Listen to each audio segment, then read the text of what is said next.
মৌলানা ভাসানীর জন্ম না হলে বাংলাদেশ হতো না, যে দাবিটি আমরা করি, এই দাবিটার যে যথার্থ এবং আজকের মৌলানা ভাসানীর প্রাসঙ্গিকতায় থেকে এটা বোঝা যায় যে জীবনের প্রতিটি ক্ষেত্রে মৌলানা ভাসানীর প্রাসঙ্গিক। এমন একজন মহান নেতা, আমি কারো সমালোচনা করবো না, কিন্তু সত্য কথাগুলো বলতে হবে।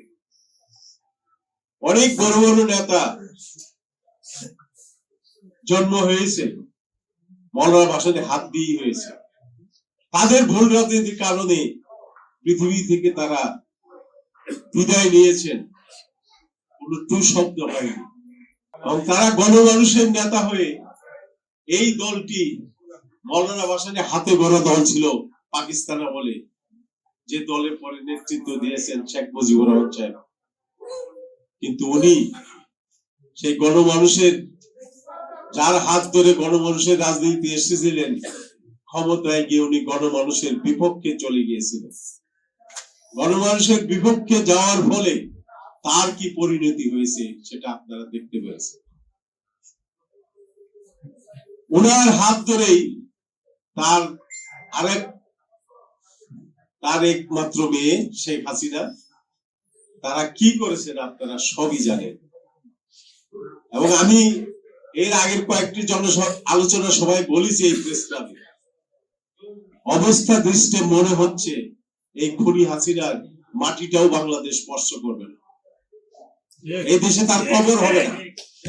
এমন ঘৃণিত কাজ গণমানুষের বিরুদ্ধে যার অবস্থান হয়েছিল, একটি বিরোধী দল থাকলে দেশে কি ক্ষতি ছিল তার, তাকে সমস্ত পরিবারকে তার সারা দেশের লুটপাট করে খেতে হবে।